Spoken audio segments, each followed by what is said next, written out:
This video is my interview by Tom Walker. Tom interviews model railroad owners for his YouTube channel. I put the link down below. I'm Peter, and welcome to Dead Rail Trains. All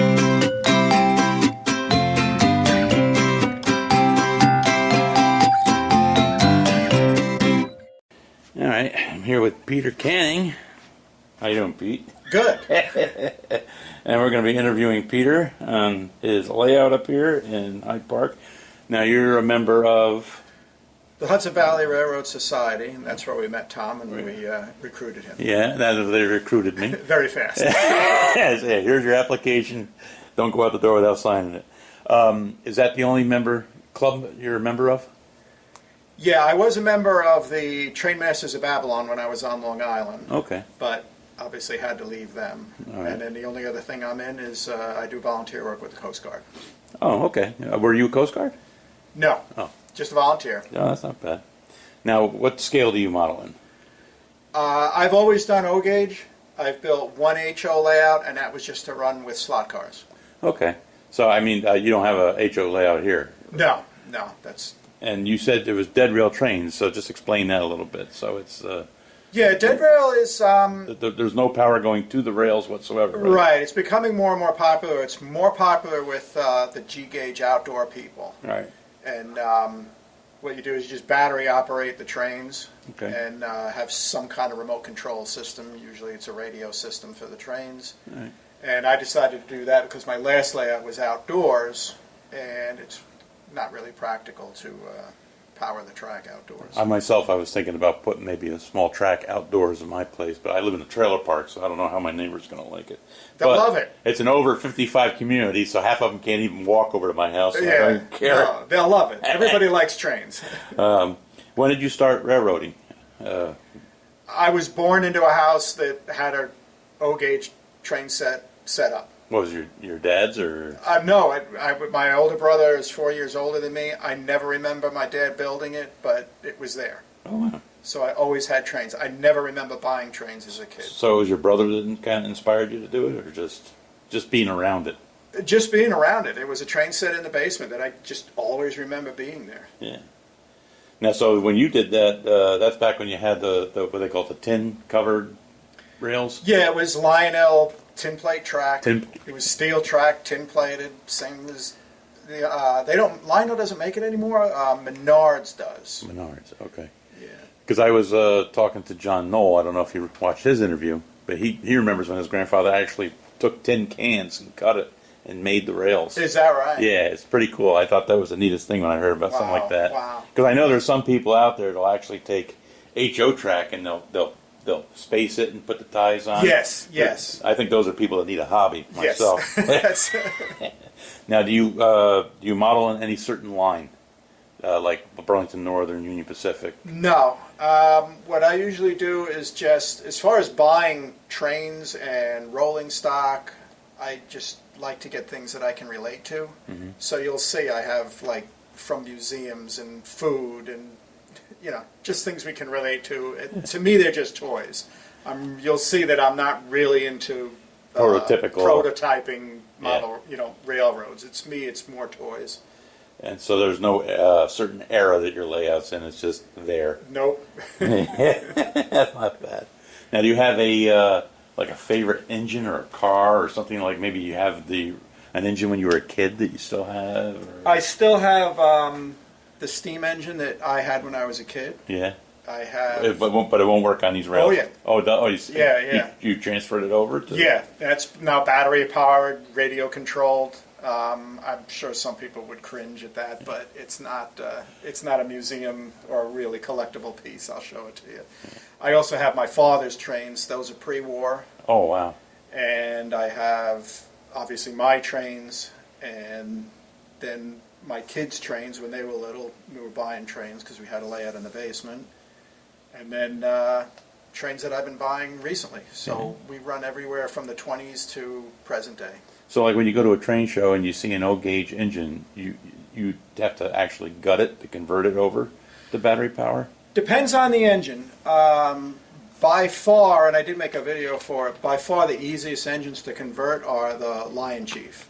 because Okay. they're already radio controlled. All right. By the way, so we'll mention it on the interview. You have your own YouTube channel. It's called Dead Rail Trains. Yes. Is it under your name, or because like mine says Tom Walker 941, the @ for YouTube? No, it'll be at Dead Rail Trains. Dead Rail Trains. Okay. Yeah, and that's my Facebook handle also, is at Dead Rail Trains. Okay. Now, how big is this layout down here? I don't know. The space is 1,400 square feet. That I know. And the layout, that's the sole purpose of this basement, other than my little workbench, is to run trains. Now I see you got slot cars here too. Yeah, I had, when I had my last layout in the backyard, I wanted to have some road. Okay. So I was buying this is a Carrera Go track. Okay. And I was just buying it and throwing it out on the yard, and it got all rusty and cruddy, and I wasn't running it. And then someone gave me a set, so I figured, let me see if it'll be practical to use it. Now is that the scale to O scale? It's pretty close. I think the Carrera Go, I think, is 143, so it's pretty close. What is O scale? I forget one. Anywhere from 143 to 148 Okay. is usually considered O scale. Yeah. Okay. And you said you don't do prototypical, but I mean, are your trains prototypical? I mean, you have like diesel engines, or it's not like a Thomas the Tank Engine or something like that, or I do. I have, I have the regular Lionel. I have a couple MTH. We'll look at those. I have Thomas the Tank Engine because the kids like that. And I also created if you're a fan of Thomas the Tank Engine, I created a Henry because nobody made a Henry. My grandson's big into it. I don't. He'll sit there and go into a store and look at the toys and say, "Oh, that's a Henry. That's a Sybil. That's a Bob. That's a." Right. I don't know who the hell they are. It just all look like the same blue train to me. Yeah, my kids were big into that era, and we watched that ad nauseum. And there was no Henry. Hopefully, Lionel will never make a Henry because I went through the trouble of building one, mostly for. The Train Masters of Babylon Train Club, we had a lot of open houses. Okay. And that was a hit at the open house. So we'll take a look at that later, too. And also to mention your, what is your title here at the Hudson Valley Railroad? You're I'm the Model Railroad Coordinator, and I also do the IT work for them. Yeah, that's right. I've seen the webpage is fantastic. I love it. When will that be going public? The webpage is already up and live. Oh, it is up? Yeah, of course we'll be modifying it through, as time goes on. You can add this video to it if you want. Yeah, we may do that. Okay. So these cars just automatically come on? Yeah, my son, let me just get the Well, the first thing we'll do is I'm going to go right around. Like, you got a village here. Is it supposed to represent any type of village, or just put some buildings up? No, that's just temporary until I get it finished. You'll see on the other side.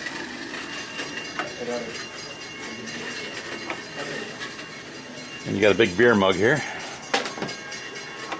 Yeah, that's just an alarm going off. Yeah, this is everything's set up is just temporary until I get the. I mean, you have an idea in your head of what you're going to do. Yeah. I mean, obviously, there's the two flats for like town or whatever, and then I make flats in between for the sidings and spurs. Again, this is another flat for two spurs. My grandson was playing with the road that he found laying around, so he's been goofing with that. And I see you got a helicopter hanging here from G.I. Joe. Yeah, that's on loan from my son. He's a helicopter pilot. Okay. He spends half his time in Alaska and half his time in San Diego. Oh. That's a helicopter ride there. Yeah, and then here's SpongeBob, which again, that's a big hit at the open houses at the train clubs. Cool.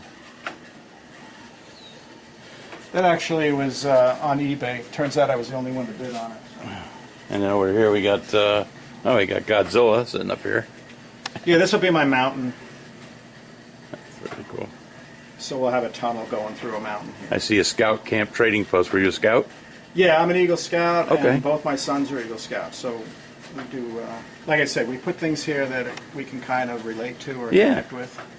Well, that's the thing, is any Easter eggs you have, just let me know.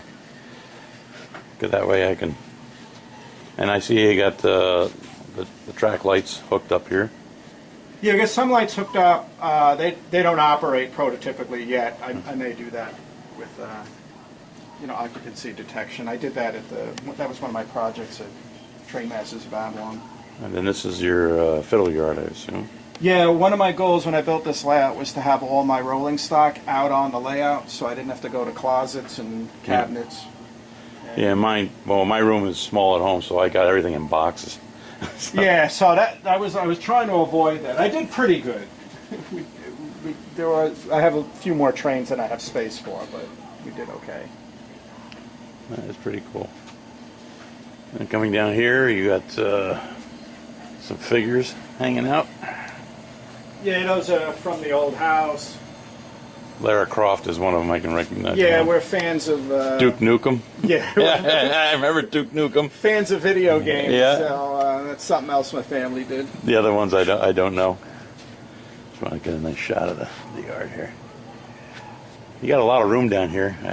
I see when you moved in here, you told your wife this is the man cave. Stay out of it. She doesn't even come down here. So, and my old house, actually, my office and the TV room was in the basement, so Okay. I ended up living down there. But here, it's nice because we can just do trains, and that's it. Are you going to eventually put a roundhouse here, or are you just going to leave it the way it is? No, I was looking at it. Atlas makes one, but it's ridiculously expensive. Plus, it's easier to put the batteries in the trains Right. when they're out in the open. So Now, all these engines you have here are battery operated. right, yeah, Wow. all my rolling stock, and you'll see everything from the '60s to today. Let's try to get out of the light here so you can see stuff. You got some nice looking steam engines here. These look like what, GP38s? Yeah, these are a fantasy scheme. When I lived on Long Island, I picked up a bunch of Long Island Railroad items. Like I said, something I could relate to. I mean, this is the Long Island Railroad. I've had since I was a kid. The rotary snow plow. Okay. That's And nice. actually, underneath here, Henry's the only one that gets to go in a shed. But this is the Henry that I built. Oh, wow. Look at that. I made that from a. So you had to repaint the hull and everything? Yeah, that's a Harry Potter set. Wow. That is cool. So I assume that your grandchildren love coming down here and... Yeah, I have one grandson. He's here playing all the time, and my kids, when they're here, they're playing too. Man after my own heart, you got a DeLorean. Yeah, I made that. That's my Back to the Future train. That's right out of Back to the Future #3. Is it the engine the same? It's not the same engine. I know rivet counters tell me that, but that's from an old DC set. So I repainted that, and then got the DeLorean, modified that to run on the track. So we run that around. That's a lot of fun. I was watching an interview with the producers, and they thought they were going to have to modify the DeLorean to get it on the tracks, and all they had to do was take the wheels off and hook up the trucks, and it rolled right out on it. That's good. Fit right on the tracks. Okay, this is a what's that? Oh, Plasticville. I'm reading it backwards. Yeah, again, we got that because my daughter-in-law at one time worked at the ticket booth at a state park. So okay. that's her representation. Well, that's cool though. And you got the Thomas the Tank engine. Yeah, we got a there. Thomas. This is one of my newest. This is a G5, and I got that because we used to go on the one in Eisenhower Park. At that time, it was Salisbury Park, and they had a G5 there, and my grandmother used to take us on that. So what was? Henry. You said something about the face with Henry. Yeah, the face was an interesting find. Somebody had the 3D file. A guy in Norway had it. I got it from him, and then I sent it out to a contractor to 3D print it for me. Wow. It came out fantastic. You can find anything on the internet. Oh yeah, I have a couple friends of mine that one of my friends from my scale model club has 3 3D printers, and he's always making stuff. Yeah, no, they're great. Now the red one there, is that guy, that one's named? You know? Yeah, that's James. James, okay. Yeah, so that was a Lion Chief. Again, Lion Chiefs are really easy to convert because they've already got... The Lion Chiefs use these remotes, Oh, okay. and they're already radio control, so they're great. And then the steam engine, that's my very first engine. That one right there. Yeah, so when I was a kid, I was born into that and the rotary snow plow, and then that C&O engine. Which one is the C&O? This guy here. Oh, it looks like a F unit, F3, something like that. And I see you got a couple switchers over there. And you got some of the old-time steam engines. Those are nice. Yeah, the General, and then this, like I said, this was a cheap DC set, and I repainted it, put the characters on, and then I saw this DeLorean, got the idea from somebody online. So yeah, again, that was a big hit at the open houses. This is my father-in-law's trains. That's from the 20s. Oh wow! Now did you convert that one over too? Yeah, I did. So. Yes. So everybody's going to yell at you. Don't you collectors panic. But yes, that has been converted to radio control. In fact, a lot of my trains, these are the controllers. Oh, okay. And you just program it to a different number? And yeah, this is a modified helicopter RC controller. Okay. So I took out the joysticks and put in control knobs instead. So most of my trains run on that. I did experiment. The G5 is... that's Blue Nami. Okay. You can look up Blue Nami. Yeah, that's made by. That's what I use as. Soundtracks makes that, and I'm trying that. Very happy with it. Okay. Very happy. It just came out with that two years ago, I think. Yeah. Well, they had one. They had a small one, and then they came out with a 4-amper. Okay. So that's when the O-gauge people dove into it. And then over here you have a. That's the engine service area, and where I keep the breakdown train. Okay. The big derrick, the tin plate one is that's one of my father's trains. So again, that's from the 20s. Wow, a lot of history. And then you got yourself a little village over there. Yeah, another flat area for a town or whatever, because I needed a place for the passenger station and passenger trains. Now I see you have the slot cars on all these different spots. Are you intending to connect them all too, so the cars go around the whole track? No, that won't be for the whole layout. Okay. I mean, I may do sections like I did on the other one. Okay. I haven't decided that yet. And then you got your passenger line there. Yeah, the Amtrak was my kids, and then I picked up the Long Island Railroad that I used to ride on You're going to many work. times. Yeah. Not to work, but...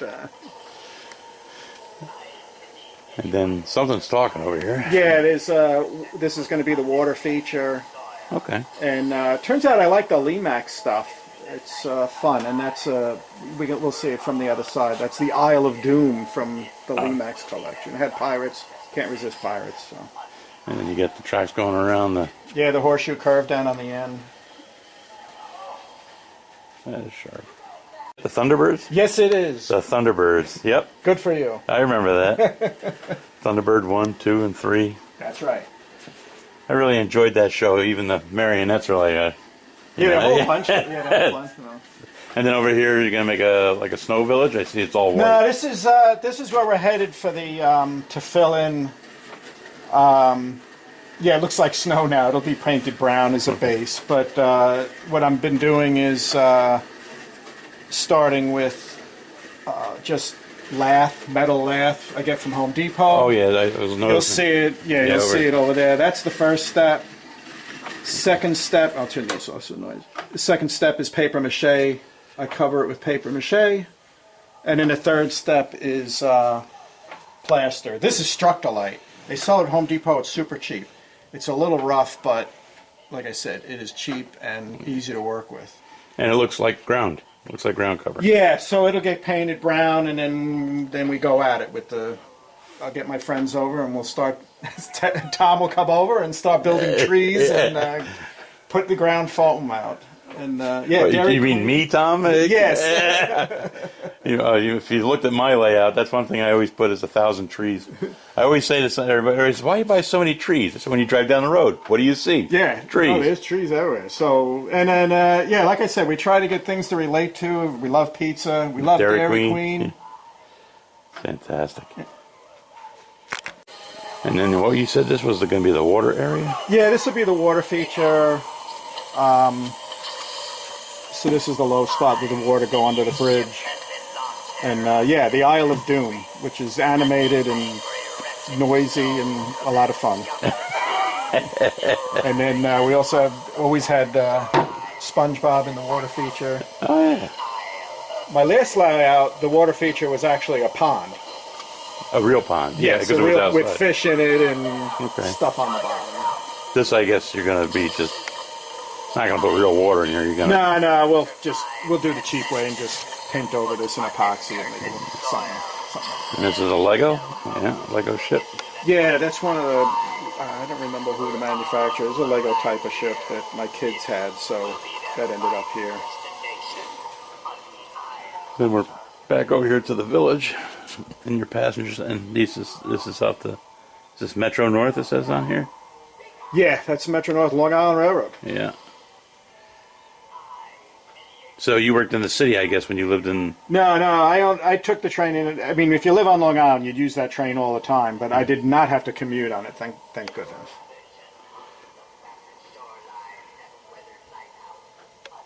Everything looks great. Station. Oh, is that it actually says Grand Central? Yeah. Yeah. So I use these outdoors a lot. The Limax ones only last a year. The Department 56 ones will last forever. For some reason, the paint just doesn't come off of those. But Oh, what these will the weather will just get the to 'em? Limax ones, the paint will eventually come off if you leave them outside. Now, do you have any ideas of anything else you're gonna think about putting on here? That I mean, like you have something in the back of your head, like maybe over in this corner I might add something, or No, now it's whatever we feel like doing. Now that all the standards and the rules have been taken care of, and the flat areas are set up, it's just a matter of getting it structural lighted and build the terrain and then put. now are stuff on it. all the tracks are level to all the other tracks? Yeah, one of my standards for this layout was everything was level because I got some trains that just don't like uphills and downhills. Right. So the level works much easier. Plus, you can tow huge trains Right. with level track. Well, that was the thing is when you have a battery operated engine, how long do they last, or it depends on the engine? It depends on the engine and the current draw and what battery I can fit. But I'm anywhere from an hour to a day. All right. And they're easy enough to swap out. So you just take the battery out and like plug it into the wall, and it charges overnight. And... Yeah, I have a bunch of chargers that I made. We'll go around on the inside and I'll show you the batteries that I use and Okay. how we kind of set it up. You said this is your workbench. Yeah, so the basement is workbench and trains. That's it. And that's it. Nothing else. So when the wife says, I want to store stuff downstairs, you go, no. Yeah, no, we have a big enough house. Thank goodness we don't have to store things down here. You said this is the control system is, oh, it's right, it's like on a phone, regular. Yeah, so these are all the turnouts. So what you can do is, see that's the spur. You hit that. I heard it move. Yeah, it moves and then I get red. Okay. And then just tap it again to put it back. And all green, there's two main lines. All green means the main lines are clear to go. And then if it ever disconnects, that's when you hear that the alarm will go off and tell you that it disconnected from the system. Now we're going to see how the batteries are in these engines. I have a couple different styles, sets up.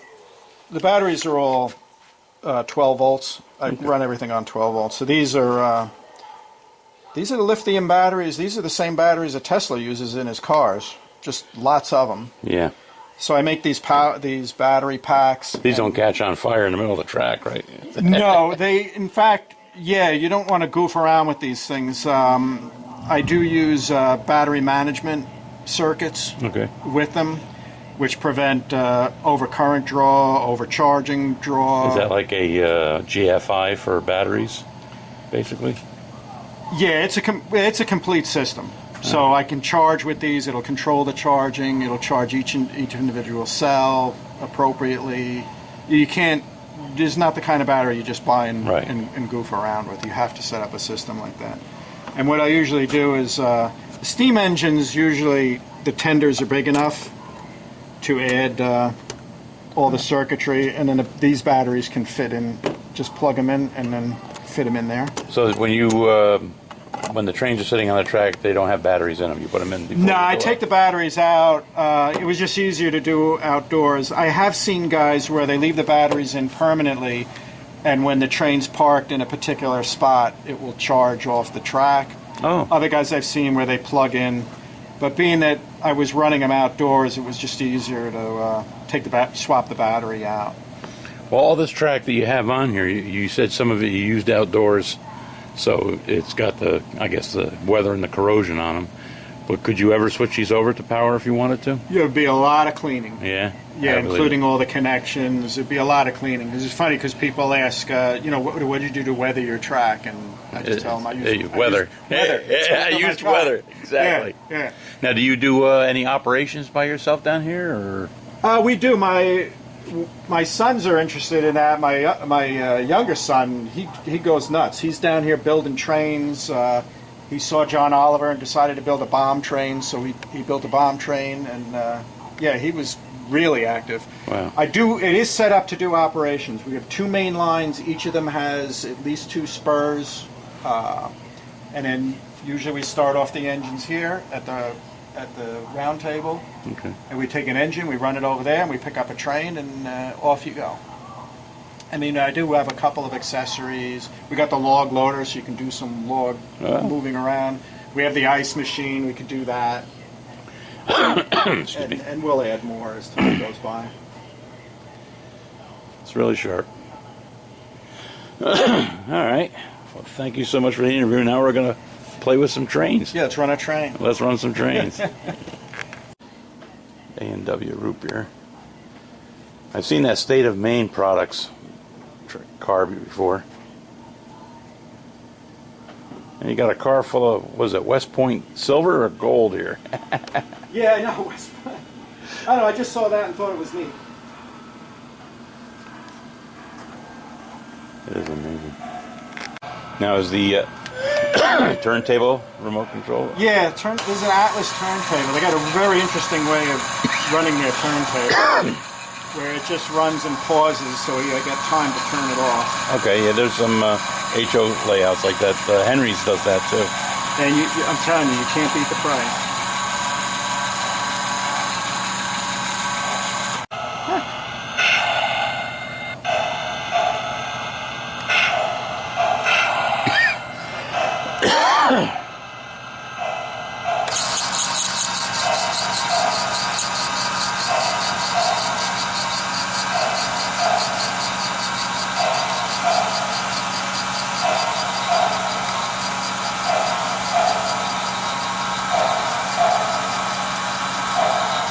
I was worried when I came up to your house. I thought, I hope I'm at the right house.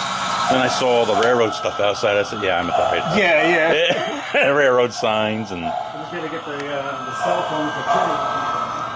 my other car is a train. I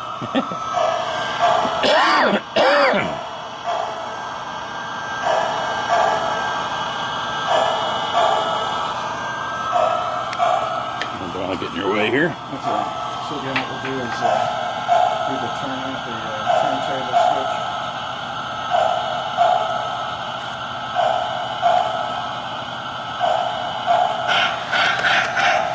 So if you wanted to, could you get regular O gauge double track only, not with the third rail gone? The track without the center rail is a different code, so I don't know. I don't know what would happen with the flanges. Regular 2-rail. Have you been up to Kingston to see there? Yeah, they got a nice layout Yep. up there. Unfortunately, none of all mine, like if you have 3-rail Yeah. rolling stock, they're shorted. All the axles are shorted, so you can't run on there. Although I could, because they could just turn the power off and let Right. me run my train around. It wouldn't short anything out. So, They're looking for members too, I know. They tried to coax me into membership when I was up there.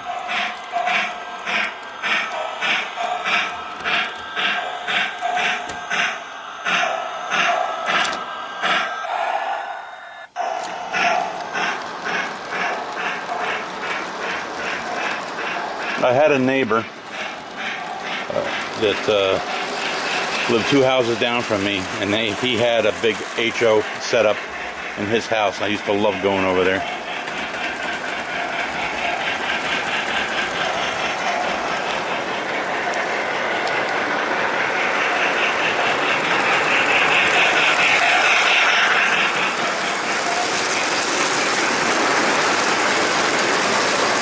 So with that remote control, how many trains can you run at a time?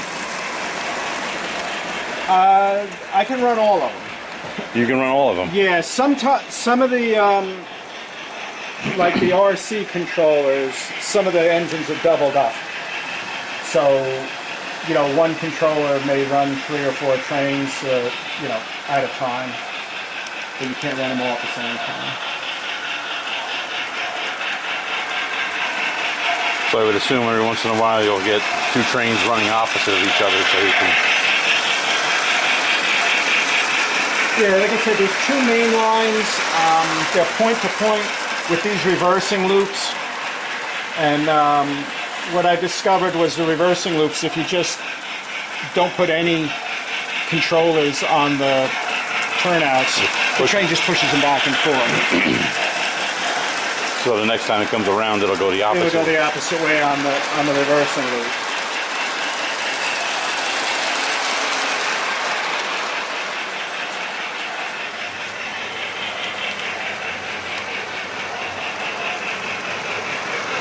So this is the this is the industrial spur. Yeah. And then once in a while you have to send the train to the engine service area to get fueled up or coal and water.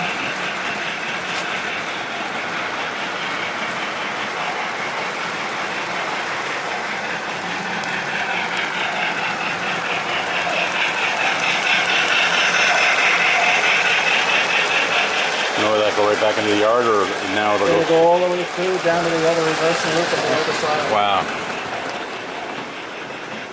See if I can get a picture of this.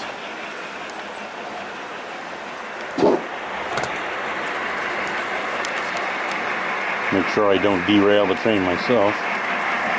I have actually sent trains to the floor here.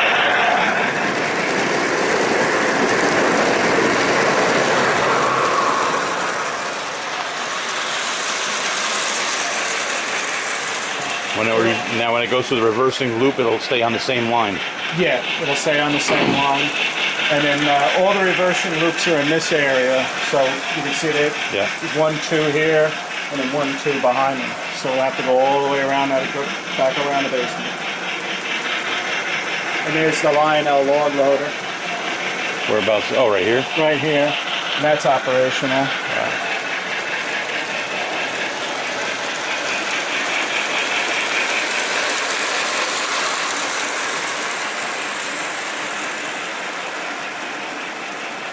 Over to the other main line.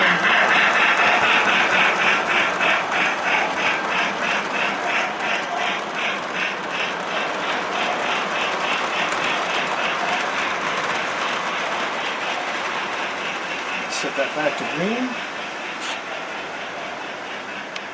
And then what we'll do is we'll get out Let's get out a diesel. well, Coast Guard's here, so All right. Oh, you already have it and there. he's already out. He doesn't really stay in the engine area because he only pulls one train.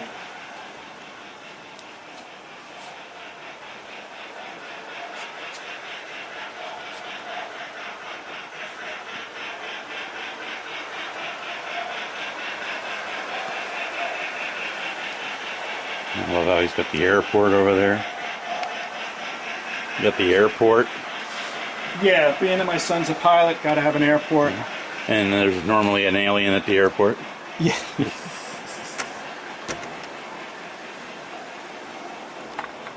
And then my other son, he's always been a volunteer firefighter. Oh. And this ends up being That's actually labeled North Babylon Fire Department. I was past chief. That's where he used to work. Oh. Who's the other member? Tom. The other Tom. He was in New York He's City. a professional. Yeah. Yeah. So if the lights on. Lights on. He operates on the RC system. He does? Oh, this one does. Yeah. So that's what we use for. Okay.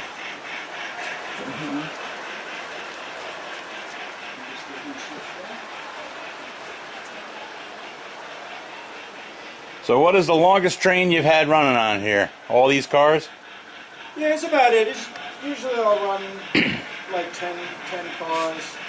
Kind of what fits in the storage yard.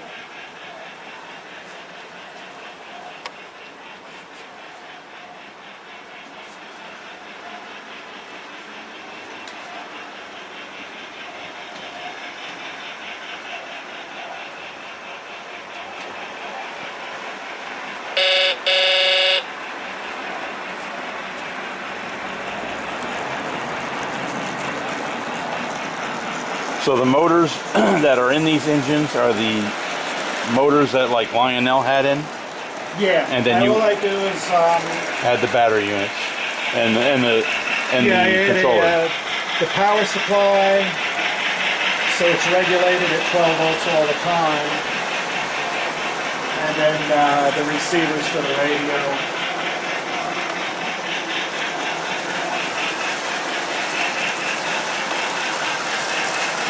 The guys that know O gauge know that the E units get stripped out, so there's no E units in any of them. What's an E unit? That's got a rectifier in it, and that's the controller for forward and reverse. Because Lionel and K-Line was always on for forward, turn it off, turn it on for neutral, turn it off, turn it on for reverse. I heard somebody saying one day at our one of our meetings that with Lionel they've changed the controllers back and forth, and some trains don't work on some track. They had quite a confusing system.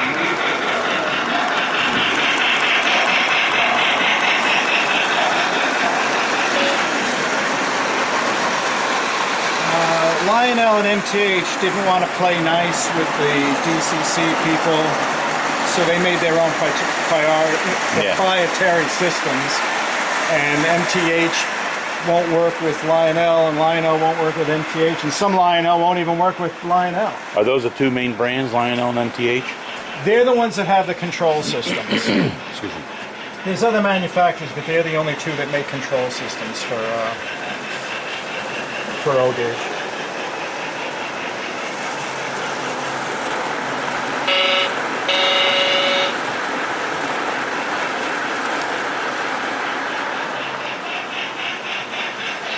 So this guy will be going all the way to the, I would say, the snow table. Yes, the white. The white area. table. That'll be mountain. I'm sorry. This will be a tunnel in here where the mountains. Yeah.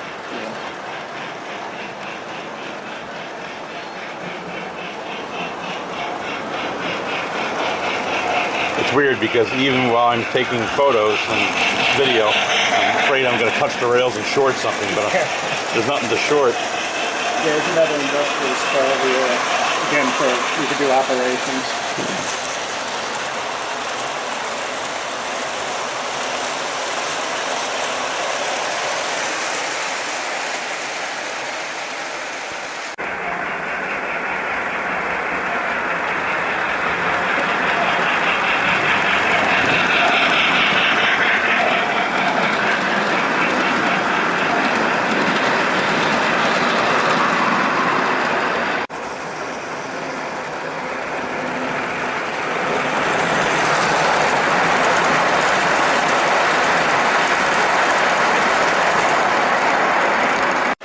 No. No favorite engine? No, it kind of goes. I mean, the one I've been running a lot lately is the G5 because I switched to the Blue Nami. Yeah. And I've been putting that through a lot of testing. Like I said, so far I'm happy. The only thing I'm not happy about is obviously I like knobs and buttons and switches. Yep. And Blue Nami is on your phone. Yep. That's Yep. it. So Well, listen, thank you very much for letting me interview you. I think this is just awesome. Well, thanks very much for visiting. And- Like I said, I'll get you back because you like to do terrain and landscaping. I already got a job already set up for me, right? But yeah, this is going to turn out to be amazing.